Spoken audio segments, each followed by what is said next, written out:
Why do you keep calling it moving on when everything you're watching tells you she's moving away? Those are not the same thing. And the difference between them is the difference between a story that diminishes you and a story that actually reflects what happened between you. Moving on has a direction forward, towards something, with the honest weight of what ended carried and gradually set down. Moving away is different. Moving away is frantic. It has speed without destination. It has activity without processing. It looks like progress from the outside and feels like running from the inside. She's running. Not from you specifically, from what she actually felt when she was with you, and what she would have to sit with honestly if she ever stopped long enough to feel it again. The new thing, the sudden busyness, the conspicuous reinvention, none of that is the behavior of someone who has resolved something. It is the behavior of someone who has decided that resolution is too expensive right now and momentum is cheaper. Momentum is always cheaper in the short term. The bill comes later. If this channel keeps giving you the read that protects your self-perception when the available story is doing damage, subscribe right now. Come back when the narrative starts distorting, and you need something that cuts straight. These reminders are here for you, not for numbers, for the clarity you need most in the moments that cost the most. Here's the thesis, and I want it grounded before we go deeper. There is a fundamental difference between two things that look identical from the outside. Healing and avoidance both involve forward motion. Both involve new activity, new focus, sometimes new people. Both can present as someone who has processed something and moved cleanly past it. But underneath the surface presentation, they are structurally opposite. Healing moves through feeling. Avoidance moves around it. And the direction through versus around determines everything about where a person ends up. The person who heals genuinely arrives somewhere different, quieter, more settled, less reactive to reminders of what ended because the reminders don't find anything unresolved to land on. They've done the work. The weight has been carried and set down honestly, and the new life they're building is built on that honest foundation. The person who avoids arrives somewhere louder, more effortful, more dependent on the volume of new experience to drown out the signal of unprocessed feeling. They haven't set the weight down. They've buried it under new weight and called the burial moving on. And buried things don't stay buried.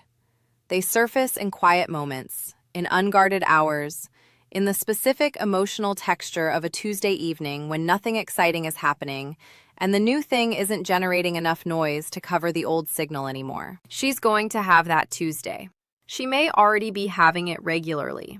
But here's where this conversation has to be careful. Because this insight carries a pull, and the pull is in the wrong direction.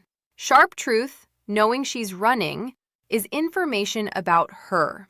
What you do with your life is information about you. Don't confuse the two.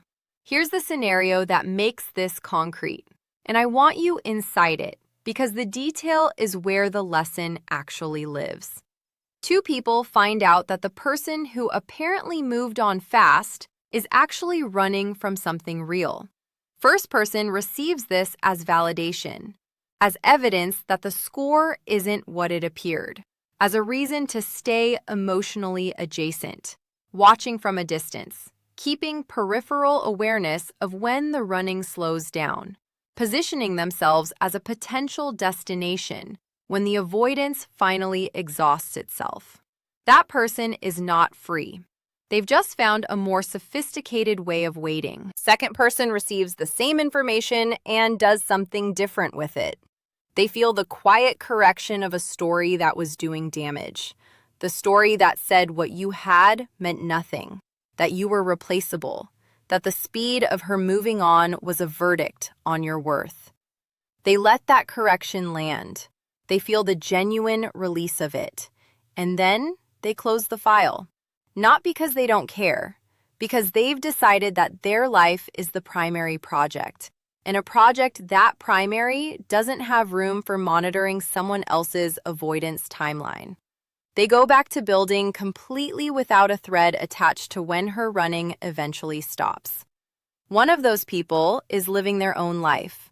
The other is still living in the margins of hers. You already know which one you want to be. The question is whether you're willing to make the choices that produce it. Here's the person who makes those choices. And I want this archetype placed here in the middle because this is exactly the moment the principle needs a human shape to hold on to. This person went through something real. They felt the loss of it. The specific grief of watching someone who mattered apparently dissolve what they had with the ease of someone moving between rooms. They didn't perform toughness. They sat in the honest discomfort of it. But somewhere in that sitting, they arrived at a question that changed the direction of everything. What am I building while she's running? Not as a competition, as a genuine inquiry about where their energy should go when it was no longer going toward maintaining something that couldn't be maintained anymore. And the answer to that question became the structure of their next 90 days. The work that had been running at partial capacity, the physical discipline that had been inconsistent, the creative project that had been waiting for the mental bandwidth this situation had been consuming. They built quietly, without announcement, without positioning the progress to be seen from a specific direction. And the person who emerged from that building period was so genuinely invested in their own direction that the question of when her running would stop became gradually and then completely irrelevant. That's the destination, not her eventual stillness, your genuine occupation of your own life. So here's what needs to stop, delivered without softening, because soft delivery produces soft results. Stop interpreting her speed as a statement about your value. Speed is a coping mechanism. It is selected not because the thing being left was worthless, but because the feeling of leaving it was too large to process at a standing pace. The faster she moved, the larger the feeling she was outrunning. Those two things are directly proportional. Her speed is not a measure of your insignificance. It is a measure of the size of what she couldn't sit with. Stop staying emotionally adjacent to her timeline. Every part of you that's tracking when the running will slow, watching for the signs that the avoidance is becoming unsustainable, waiting for the moment she has to stop and turn around. That part of you is still in the dynamic. It's watching her race and calling it your recovery. It isn't. Recovery happens in the opposite direction inside your own life, away from the track entirely. Start treating your attention as the most valuable thing you currently possess, because in this period, it genuinely is. Every unit of attention you redirect toward your own building is an investment that compounds. Every hour you spend genuinely engaged with something that matters to you, independently of how this resolves, is an hour that produces a return, regardless of what she eventually does or doesn't do. Start letting the insight do only what it's actually good for. The insight that she's running, not resolving, is good for one thing: releasing the inaccurate story that was diminishing you. Use it for that. Let it correct the false narrative. Let it restore the accurate picture of what you were and what you meant, and what the speed of her departure was actually communicating. And then put the insight down and pick up something that builds. The insight doesn't build anything on its own. Action builds. Daily, ordinary, unglamorous action in the direction of the person you're becoming. Here's the identity reframe that closes this. She didn't move on, she's running.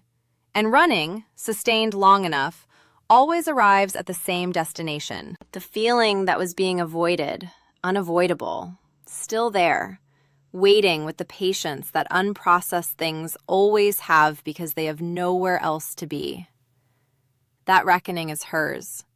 Her timeline, her work, her eventual arrival at what she's been outpacing. Yours is different. Yours is not a reckoning. It's a construction. You're not running toward or away from anything. You're building deliberately on a foundation of honest feeling that has already been carried and is being set down gradually through the daily investment in something real. That's the difference between you and what she's doing right now.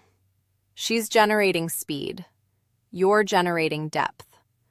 And depth accumulated, compounded, lived honestly over time is what everything worth having eventually gets built on. You are not someone waiting for her to stop running so the story can continue. You are someone whose story is already in its most important chapter, the one being written right now, in this period, through the choices you make when nobody is watching and the outcome is still uncertain. Write it well. That's the whole instruction. Subscribe if this channel is the honest voice that keeps you oriented when everything else pulls you toward the comfortable distortion. Every video here is built for people who want truth over flattery and growth over stagnation. You belong here. Come back as often as you need to. She's running from what she felt. You're building from it. There's only one place that leads. Go there.